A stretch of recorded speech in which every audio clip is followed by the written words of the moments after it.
दिल्ली में विधानसभा चुनाव से ठीक पहले अरविंद केजरीवाल की आम आदमी पार्टी ने एक बड़ा दांव खेला है। कहा यह जा रहा है कि सरकार बनने पर जो पुजारी हैं, जो ग्रंथी हैं, उन्हें हर महीने 18,000 रुपए सैलरी के तौर पे, भत्ते के तौर पर दिया जाएगा। बहरहाल इस पर संत महात्मा क्या सोचते हैं, ये जानने के लिए हम मौजूद हैं संगम नगरी प्रयागराज के महाकुंभ में। और हमारे साथ बात करने के लिए हैं शिव योगी मौनी महाराज, जिन्हें लोग रुद्राक्ष वाले बाबा के नाम से भी जानते हैं। महाराज जी, ये जो दांव चला गया है, राजनीति में धर्म को हथकंडे के तौर पर इस्तेमाल किया जा रहा है, कितना सहमत हैं आप?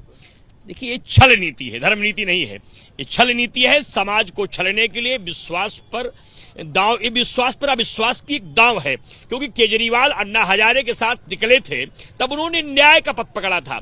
अब भ्रष्टाचार का पथ पकड़ करके सत्ता में बने रहने की लोलुपता है। चाहे वो जेल चले जाएं, चाहे जेल से बाहर आवे, जब भी कुछ करते हैं, अब उन्हें सत्ता इतनी प्रिय हो गई है कि उसके लिए बराज कुछ भी करने को तैयार है। अगर उनके अंदर इतनी श्रद्धा थी तो उन्होंने पुजारियों को पहले कुछ क्यों नहीं दिया? उन्होंने गुरु ग्रंथी साहब लोगों को क्यों नहीं दिया? अब जब चुनाव सामने खड़ा है तो ऐसी भाषा बोल करके वो केवल देश के लोगों को भ्रमित करना चाहते हैं। मैं तो सभी लोगों से कहूंगा, ये वो व्यक्ति है जो अपने स्वार्थ के लिए मदिरा भी इतना सस्ता कर दिया कि लोग पी करके मर जाएं, और अपने कमीशन के लिए। इसलिए ऐसे लोगों पे विश्वास करना देश के लिए खतरनाक है। संत को, महात्माओं को, गुरु ग्रंथी साहब, किसी लोगों को भी ऐसे लोगों पर विश्वास नहीं करना चाहिए, क्योंकि सब मतलब के लोग हैं। समय आने पर ये बरसात के कीड़े की तरह निकलते हैं, फिर लुप्त हो जाते हैं। इनको अपना सम्मान नहीं, अपना स्वाभिमान नहीं, इनको अपनी व्यवस्था प्रिय है। स्वाभिमान प्रिय होता तो इस्तीफा दे दिए होते मुख्यमंत्री पद से। सम्मान प्रिय होता तो ऐसा निर्णय न करते। इन्हें केवल कुर्सी प्रिय है, उसके लिए चाहे जो करना पड़ेगा। अभी तो शुरुआत किया है मेढक की तरह बोलने का, अंत तक बहुत कुछ बोलेंगे। और यहां तक अगर इन लोगों को देश को बेचना भी पड़ जाए और कुर्सी बची रहे, समझौता कर लेंगे। महाराज जी, लेकिन लोग तो कह रहे हैं, उनकी पार्टी कह रही है कि सनातन धर्म की जो लोग सेवा कर रहे हैं, हम उनका सम्मान कर रहे हैं, एक भत्ता दे रहे हैं ताकि उनका परिवार चल सके, जीवन यापन हो सके। अच्छी बात है। अगर ये सोच उनके अंदर थी तो उन्होंने पहले क्यों नहीं दिया? 15 से तो उन्होंने अब तक क्यों नहीं दिया? ये मेरा प्रश्न है। तब आपके अंदर ये विश्वास कहाँ था, ये श्रद्धा कहाँ थी, ये भावना कहाँ थी, ईमानदारी कहाँ थी? अब आप इसलिए कर रहे हैं क्योंकि आप चुनाव हार रहे हैं। जब चुनाव हार रहे हैं तो उन्होंने कहा है कि अब मैं कोई ऐसी रणनीति करूं जिससे मैं चुनाव जीत सकूं। चुनाव जीतने का एक हथकंडा है, ना व्यवस्था है और ना व्यवस्थित बात है। देश के लिए भी, समाज के लिए भी और दिल्ली के लिए भी एक बहुत बड़ा कुचक्र है। इससे लोगों को बचना चाहिए।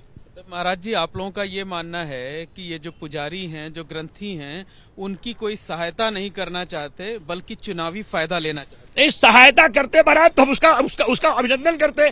मुख्यमंत्री होती इन्होंने क्यों नहीं किया?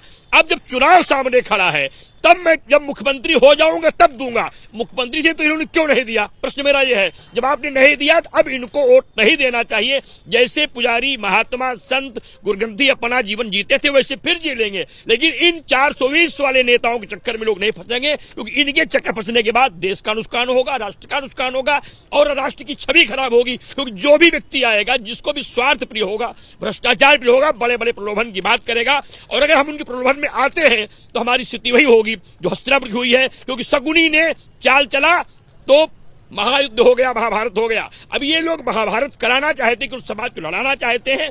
इनके अंदर एक उपद्रव करने की संकल्पना हो गई है, जो ना ठीक है और न इस पर विचार करने की आवश्यकता है कि किसी भी स्थिति में हम इनके साथ न जुड़े और इनसे बचे।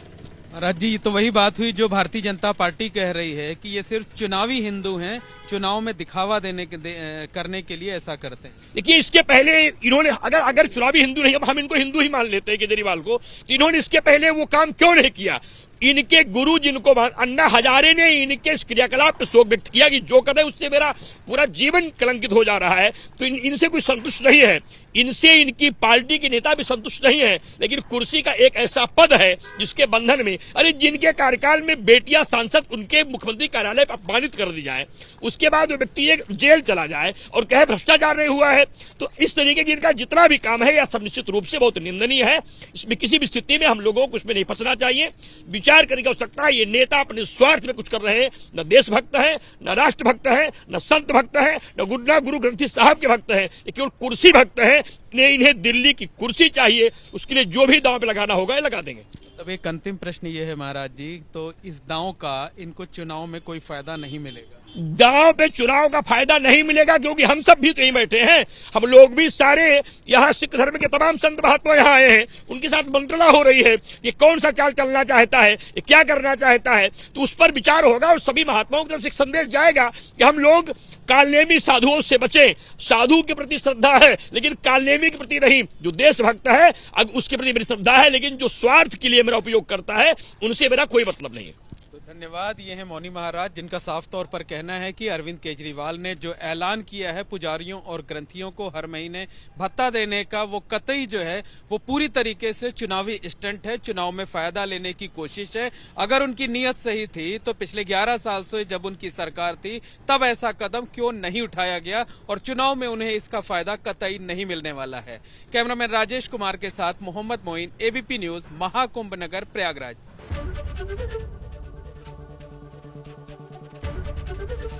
एबीपी गंगा, खबर आपकी, जुबान आपकी।